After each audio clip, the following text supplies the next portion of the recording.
Evan Martin asks, can you give us advice on gaining muscle? He's hit a plateau and he wants to gain more muscle. And yeah, so whenever I hit plateaus, I used to get so discouraged. And Crystal will even tell you this. I would be like, oh, I don't even know why I'm doing this. I haven't made any gains in so long. Like I feel like I'm getting like weaker or whatever. And then sure enough, like a week later, a few days later, I would all of a sudden like just bust through that plateau, and I would be stronger and look more ripped and be like feeling amazing. So it's always darkest before the dawn, right?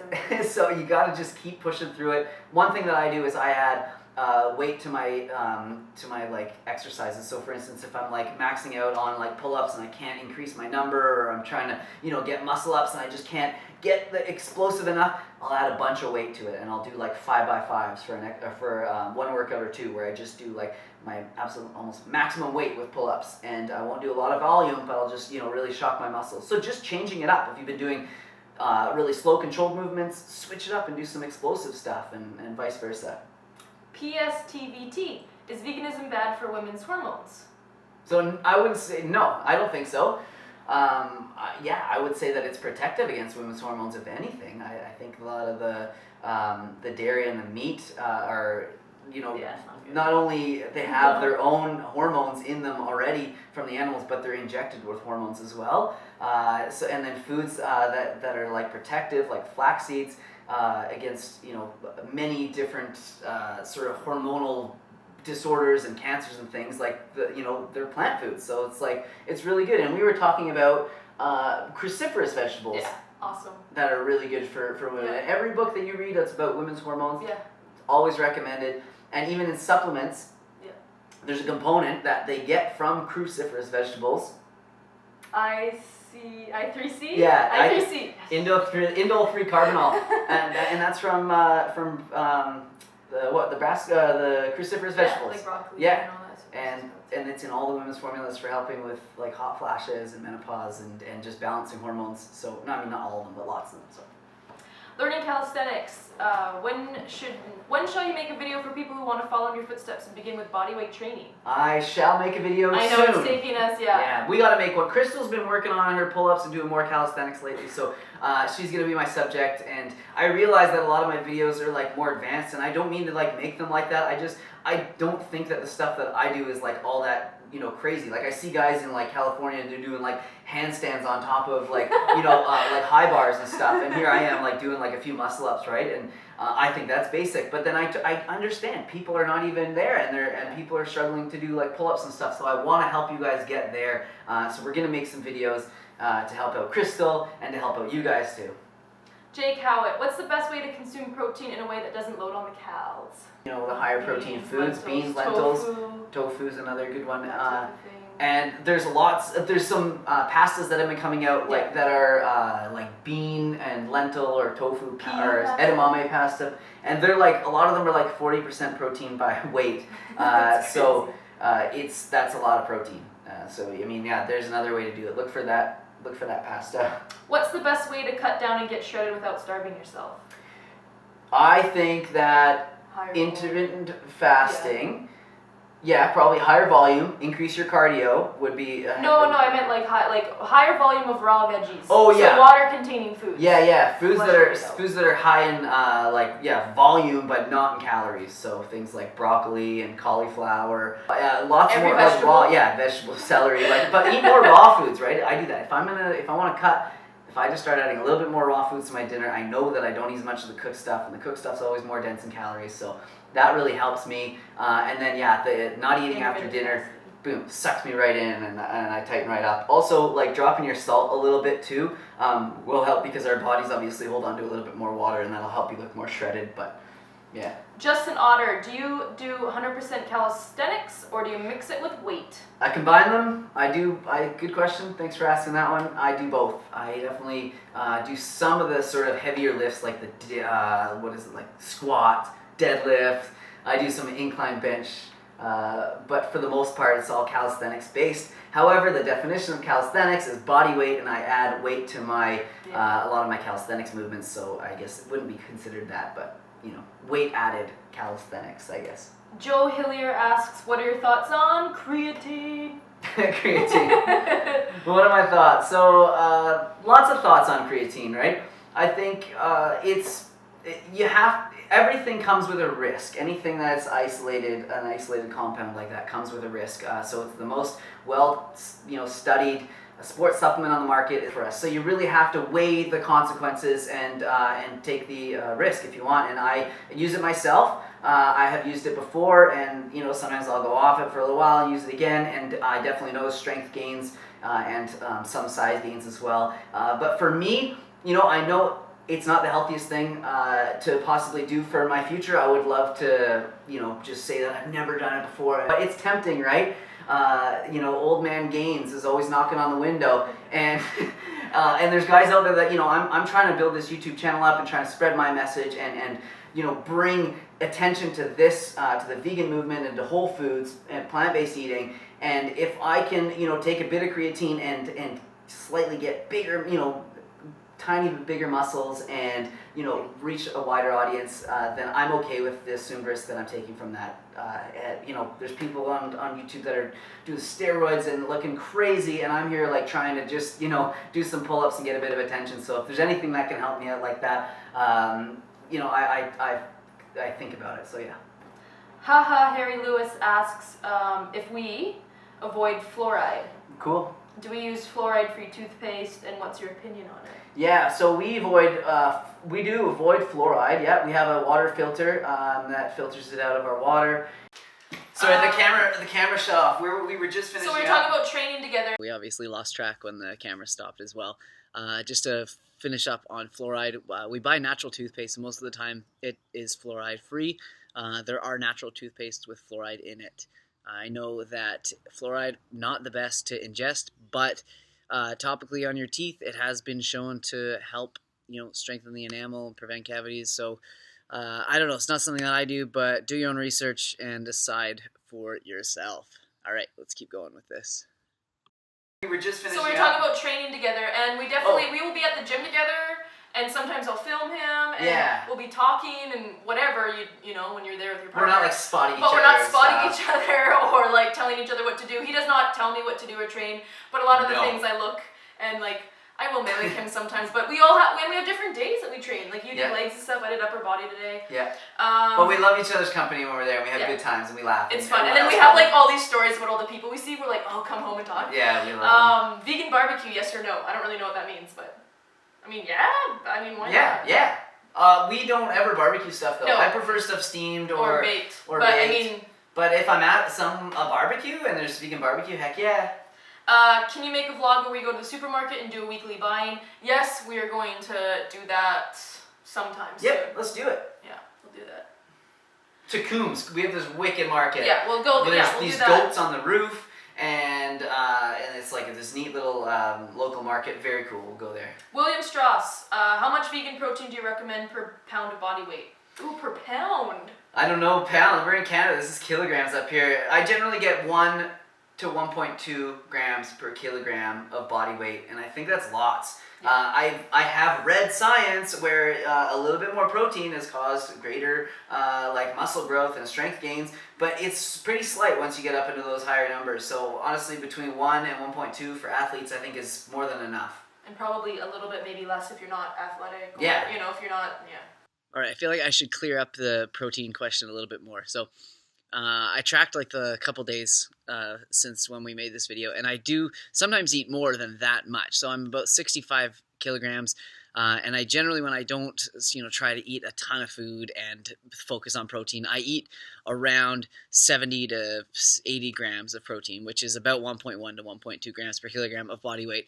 But on some days, I do get up to like 100, which is up to that 1.7 gram per kilogram of body weight. So, I don't know. I definitely don't eat a lot of protein, that's for sure. And I don't feel like it's ever like hampered my gains. And I've always been able to gain muscle and felt strong, and recovery's always been good. So take it for what you will.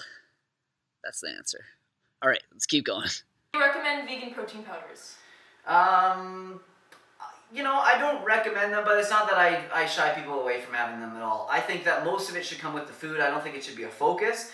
But I'll use this, a half a scoop here and there in my smoothie. It adds a nice taste to it. You get a little boost in protein, so it kind of quiets that little, voice in your mind going, oh, am I getting enough protein on this vegan diet? But, we know we are.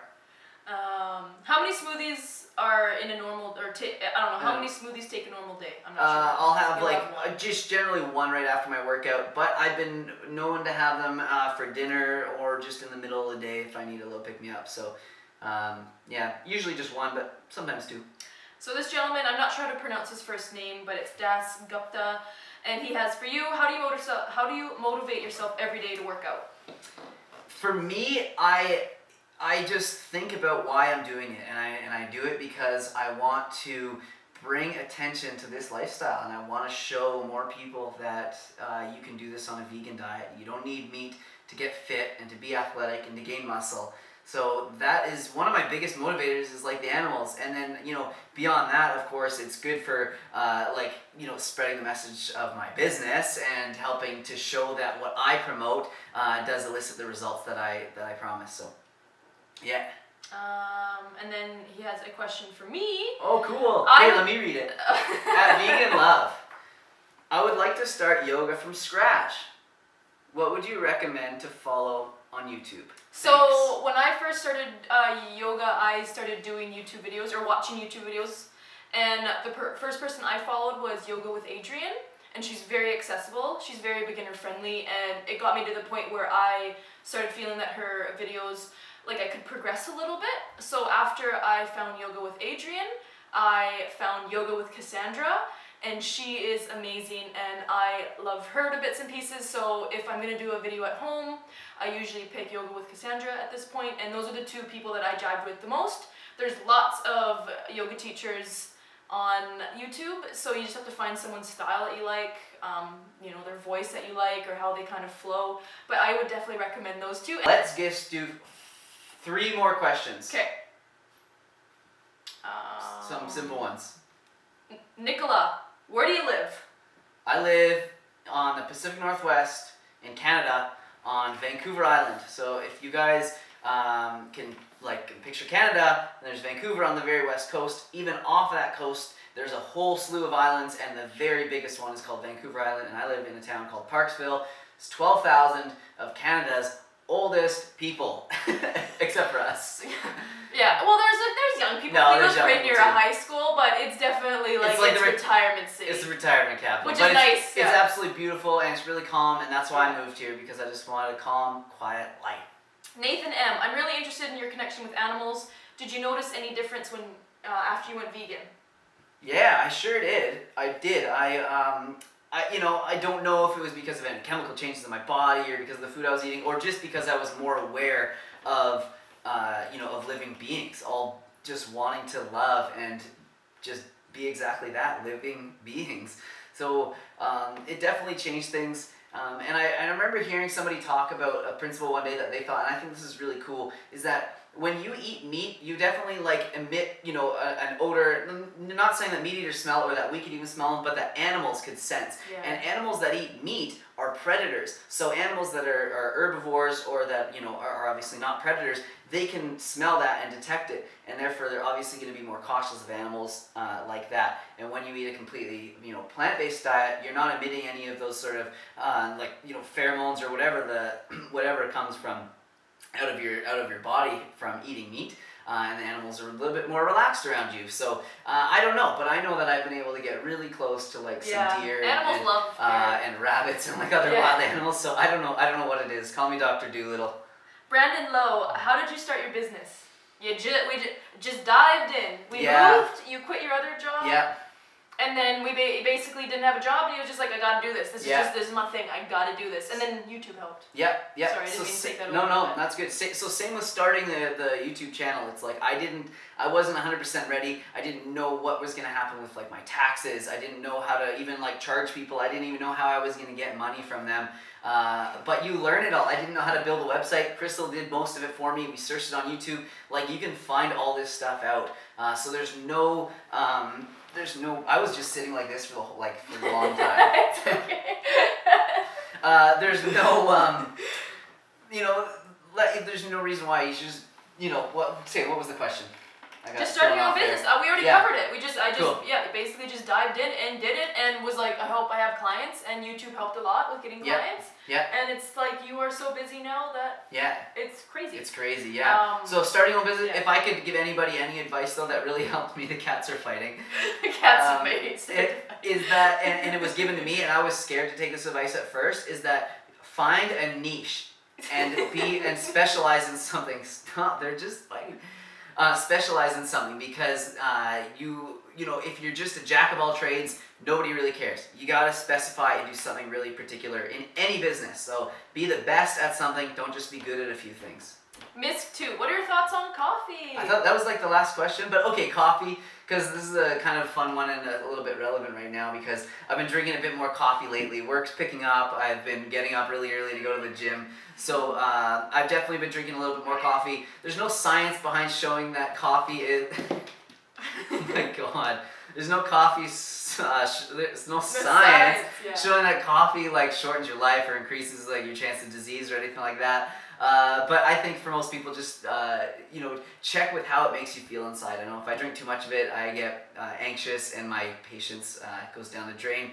But if I just have a little bit of it as a tool, then I'm okay with it. But understand, as Brendan Brazier from Vega said, it's borrowed energy. So caffeine doesn't actually give you energy from nutrition. It just makes your body release something that you already have. So you will have to pay it back eventually, whether it be through sleep or rest or whatever. That's what I think about coffee. So that's with about that being it. said, well, there is a lot of questions. It's unfortunate.